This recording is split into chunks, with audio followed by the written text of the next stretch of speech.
The Sarasota area is booming with new construction. It's everywhere. But there is something to say for those older, charming homes. Some you can find are perfectly updated, a beautiful balance of new, but still holds the charm. And some, they need a lot of work. They might just be holding on by a thin thread. So we see a little bit of everything with these older homes. Now, if you are thinking of buying an older home, not only are they full of character, but they could potentially be full of some potential headaches too. So you need to be aware of what those might be. Therefore, before you start to dive into these older homes that are just so gorgeous or could be so gorgeous, lots of potential, you need to know the downsides too. So in today's video, we're going to talk about older homes and the pros and cons of having an older home or purchasing one or updating one.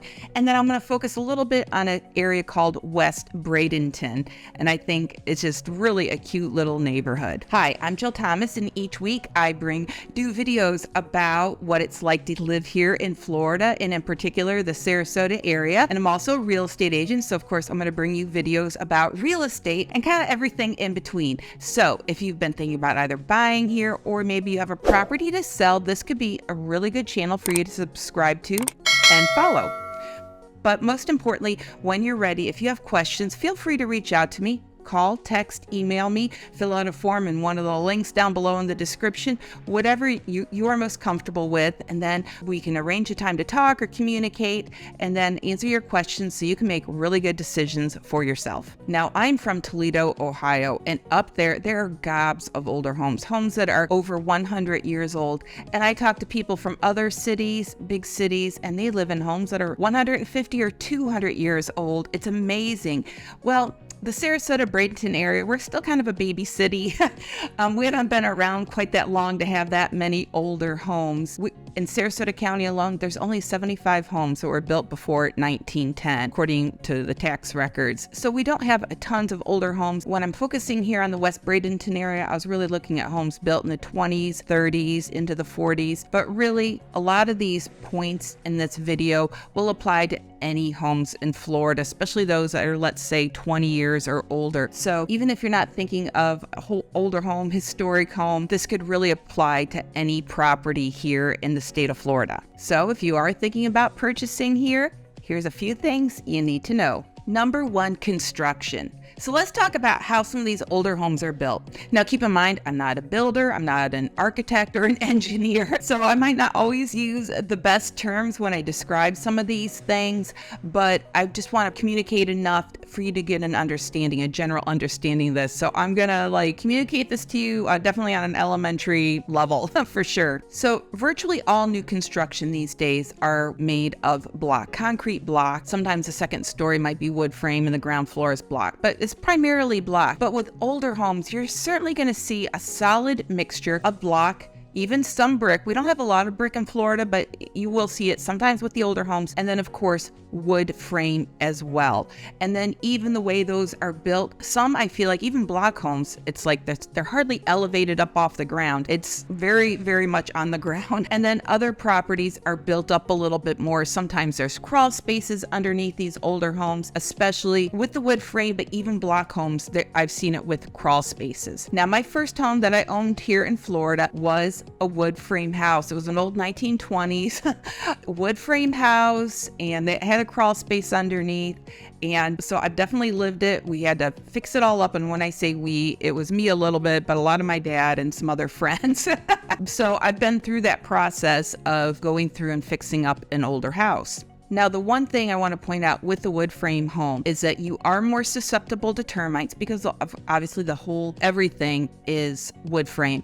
Now, don't think though, please, that just because you have a block home that you're not going to be susceptible to termites, because the interior of the house, there's wood. So you can still have termites no matter what, but obviously we need to be more careful with the wood frame house, and then also wood rot. You just have to be very mindful of that and how water splashes up, the rain splashes up against the house, things like that. And then even with the foundation of a wood frame house, sometimes there are nice footers all the way around, a really solid foundation. Some are just sitting on concrete blocks, just kind of scattered around the edge. They're the perimeter and underneath in some places. And that's how my house was. It sat like that. for 100 years, it's still there. So the foundations are very greatly. But here we are, it's Florida.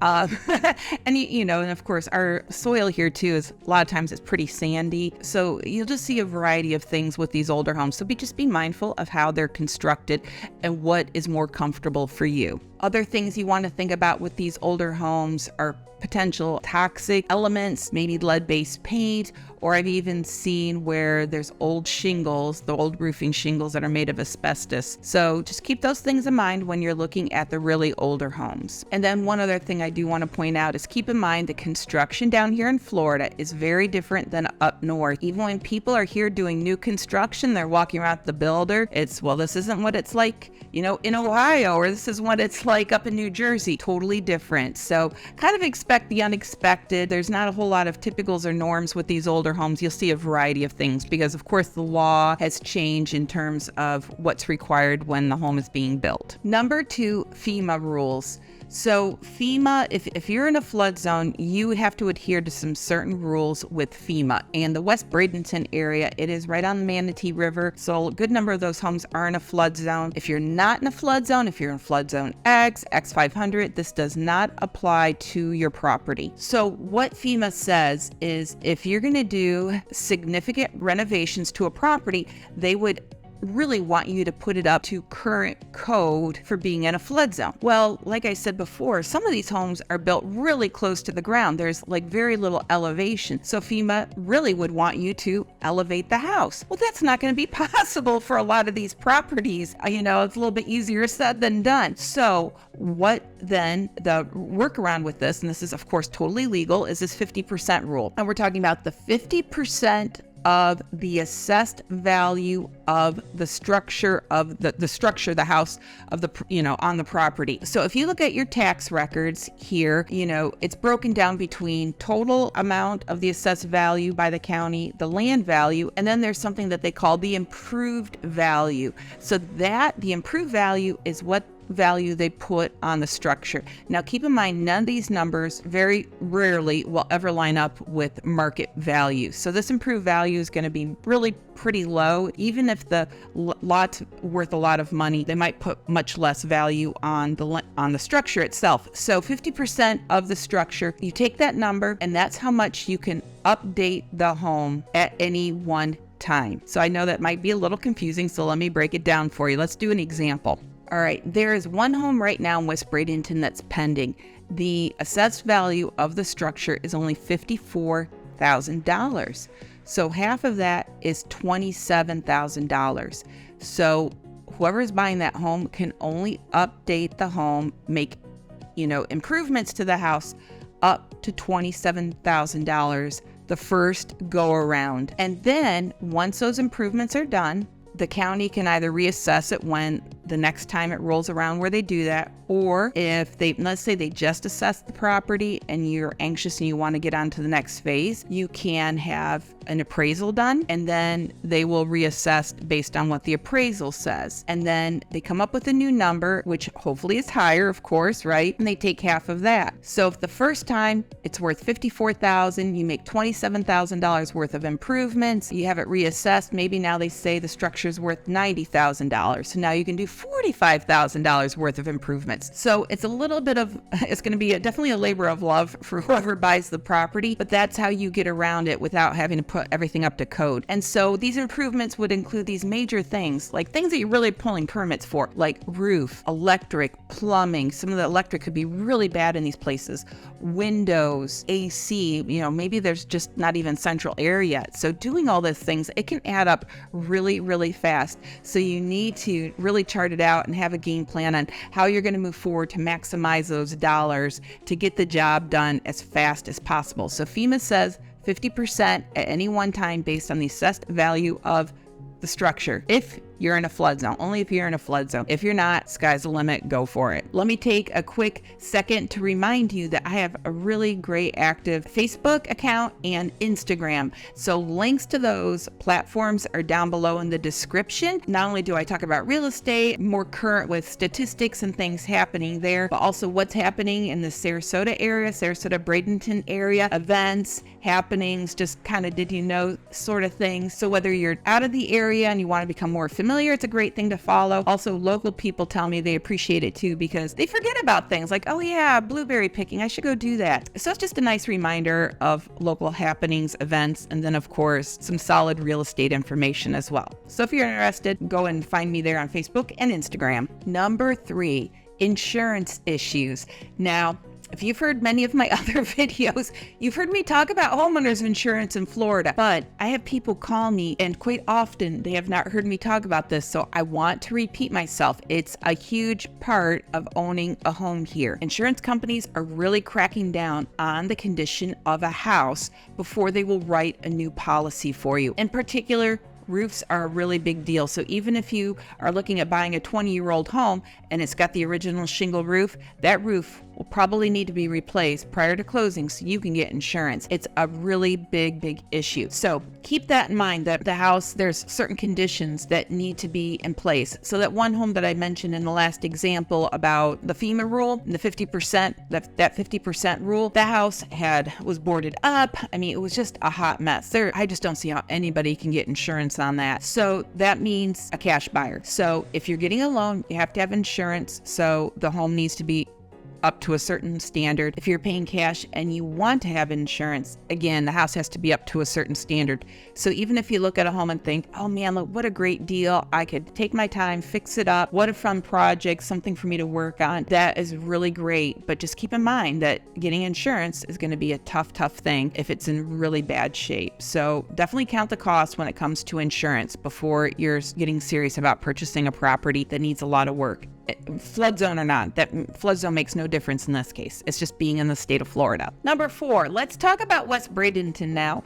I could probably just ended the video here, but I just wanted to give you a little taste of this area, and not everybody is aware of it. I think it's adorable, very eclectic, all different types of properties, sizes, shapes, everything, styles. It's really sweet area. So, and there's been, I'm sure, videos going all along, and all those videos have been of West Bradenton so far, and same thing in this point number 4. So first, let's talk about the lots in West Bradenton. If you're down in Northport, every lot, almost virtually every lot, is 10,000 square feet. In West Bradenton, you've got it all. It could be a half an acre or 4,000 or 5,000 square feet, all different sizes and styles. And so I love that. It kind of gives a nice feel to the area. Plus, you have an opportunity to get a really nice size lot and be farther west and not way out east. Then next, let's talk about the size of homes. They vary greatly. There are some little tiny 1-bedroom places that are like 700 square feet, tiny. And then there's huge homes that are over 5,000-6,000 square feet. They're ginormous. And a lot of these, again, are older homes. So can you imagine one of these big homes with so much charm, or even a little cottage? So I think that there's so much potential to really make a place functional and adorable. And then the styles of homes are so different as well. Just like we talked about how it could be block, brick, or wood, and that of course will change the aesthetics of a property, but there's all different looks as well, whether it's like a Spanish Mediterranean, a Key West style, craftsman, just everything in between. So lots of different styles. Some homes have big porches out front, some have nothing. Keep in mind, some don't even have garages, or maybe it's a detached garage in the back because that was the style back then. So you're going to see a little bit of everything with these styles of homes as well. Now, as I've already talked about, the conditions of homes are going to vary also. Some are well maintained, updated, adorable, ready to go for you to move in. Some are practically abandoned. So think about that, not just from a perspective of buying what type of home you would want to buy, but then also keep in mind that within the neighborhood, you could be next to a home that has been neglected. So just because you see this wonderful home online and you get excited about it, there could be something that's, just not been maintained over the years right next door or across the street. There's not a whole lot, but there are some out there. So I just want you to keep that in mind. I'm just trying to keep it real. And then the price of homes. So the price of homes are as low as like $200,000, but this is for a house that's really uninhabitable and you're almost just paying for the lot. And then we've got homes that are over $5-6 million that are on the water because it's right there on the Myakka River. And then, of course, everything in between. Right now, the average sale price is about $400,000 for a medium-sized home, like 1,500 square feet with 2-3 bedrooms. Also keep in mind, some of these older homes maybe only had 1 bathroom, and then some do have 2 or 3 bathrooms as well, but there's a lot that are a 2-1 or a 3-1, just because having a lot of bathrooms back then maybe wasn't such a big thing back in the 20s and 30s. Now, if you do want to buy a house that's kind of a decent size, in nice shape, where you don't have to come in and do a lot of work, you might be able to find something for $400,000, might be a little bit on the smaller side. But if you could spend like between $500,000 and $600,000 in West Bradenton, you'll get a really, really neat home. And of course, the more you can spend, the bigger the house and all that too. But again, nice. Even though the average is like 400, if you can do like 5 or a little bit more, then you can get something really, really special. And then the location of West Bradenton is nice because you're not too far from the beaches. Now, I will say the traffic, not in the neighborhood itself, but on the main roads right there, is pretty heavy. It can be pretty crazy, but the beaches aren't too far. Like I said, Myakka River is right there. So some of these homes, even if you're not right on the water, you can walk or ride a bike down that way. There's a park in that area. I believe it's being worked on, or at least when I took video of the neighborhood, it was being worked on. So there's some really neat features. And depending on what section you're in, even though in West Bradenton, if you're at the east side of West Bradenton, you're kind of close to the downtown Bradenton area where you can maybe walk to a couple little restaurants and things. So that's really sweet also. Okay, so as you can see, a lot of what I talked about in this video can apply to almost any home, but I did want to show some love to these older homes, and I do really love these older homes. Usually it's more new construction or newer neighborhoods built, in the 60s or earlier, but I wanted to touch on something a little bit different because I do get calls from people who want an older home or something with a bit more character and less cookie cutter, and West Bradenton certainly fits in that category. And there's of course other areas here in Sarasota, like downtown Sarasota. We have some really lovely older homes too, but those price points are going to be 2, 3, 4 times higher than what it is in West Bradenton. And of course there's other pockets as well. So if older homes are really what get you excited, let me know. We can explore some other areas as well, and I can show you what that would look like. All right guys, thanks so much for watching. I appreciate it. And just so you know, my neighbors are putting on a new roof. There's been a lot of construction noise out there. I don't know if the microphone's picking it up. I'm just grateful my dog didn't bark the whole time. So there we are. Guys, thanks again. Thanks so much for watching. Have a great day.